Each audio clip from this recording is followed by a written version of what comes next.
शुक्रवारी रात्रीच्या सुमारास कोपरगाव शहरातील भंगार दुकानाला भीषण आग लागून या आगीमध्ये तब्बल 40 ते 50 लाख रुपयांचं नुकसान झाल्याचा प्राथमिक अंदाज आहे। याबाबत अधिक माहिती अशी की शहरातल्या खंदक नालाजवळील सर्वधर्मीय हाजी मंगल कार्यालय असून ते शेजारी हाजी सद्दामभाई यांचे भंगाराचे दुकान आहे। काल सायंकाळी 7:45च्या दरम्यान दुकानातील वॉचमन गस्त घालत असताना दुकानातून धूर येत असल्याचं त्याच्या निदर्शनास आलं। त्याने या घटनेची माहिती मालक हाजी सद्दामभाई यांना फोनवरून दिली। तात्काळ त्यांनी घटनास्थळी दाखल होऊन नगरपालिकेच्या अग्निशमक दलास कळवलं, मात्र ते फोन उचलत नसल्यानं स्वतः नगरपालिकेत गेले।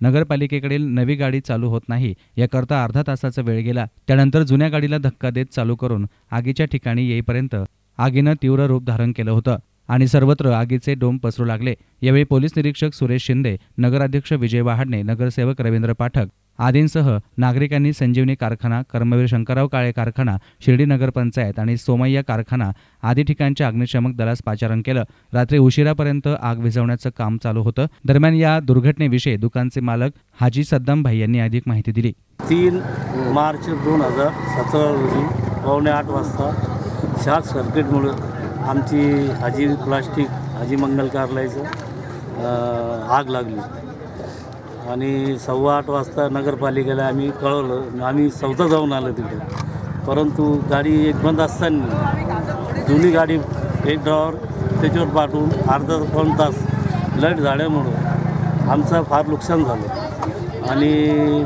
सागवानी लाकडं होते आणि टायर होते, प्लास्टिकचं मटेरियल होतं, मंगल कार्यालयाचं काही साहित्य होतं, गाद्या वगैरे आणि संजीवनी कारखान्याचे, कोलपाडी कारखाना, सोमय्या, साईबाबा संस्थांचे, येवला नगरपालिकेचे फायर येऊन आमची रात्री 2 वाजतापर्यंत आग आटवण्यात आली। कोणत्याही माणसाला जीवाचा हानी झालेला नाही। किती नुकसानी? कमीत कमी माझी 50-60 हजार लाख रुपयाची नुकसान झाली। शासनाकडे आमची विनंती का आमची दखल घेण्यात यावी।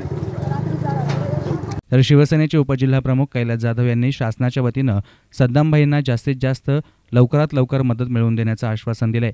बाई त्यांच्या काल भंगारच्या गोडाऊनला पावणे 8 वाजता आग लागली।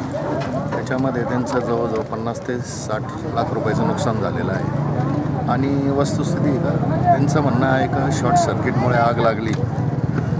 तर शासनाने सध्या गव्हर्नमेंटमध्ये भारतीय जनता पार्टी शिवसेनेचं सरकार आहे। मी वर काही पाठपुरावा करून त्यांना शासनाकडून काय मदत भेटेल असं विनंती मंत्र्यांना करणार आहे आणि वास्तविक पाहता अत्यंत प्रामाणिकपणे धंदा करणारा माणूस बँकेचे लोन घेऊन आणि सामाजिक काम असो, धार्मिक काम असो, सतत हिरारीने भाग घेता। कोणी आजारी असो, काही असो, त्यांचं स्वतःचं मंगल कार्यालय आहे, पण मंगल कार्यालयामध्ये असे रेट काय फिक्स नाही आहे। ते गोरगरिबासाठीच त्यांनी केलेले आहे। अशा माणसाची आलेले हे संकट, त्याच्यावर शासनाने काहीतरी विचार करून त्यांना मदत करण्याचा प्रयत्न करावा हे मी शिवसेनेच्या वतीने आणि त्यांना काय जे सहकार्य लागेल ते कोपरगाव शहर शिवसेनेच्या वतीने मी मदत करतो। आग विझवण्याकरता कर्मवीर शंकरराव काळे कारखाना, संजीवनी कारखाना, सोमय्या कारखाना, शिर्डी नगर पंचायत, कोपरगाव नगरपालिका, Mavla group, Adarsh group, Qureshi group आणि परिसरातील नागरिकांनी विशेष परिश्रम घेतले। न्यूज रिपोर्टर युसुफ रंगरेजसह camera person Asif Rangrez, S9 media, Kopargaon.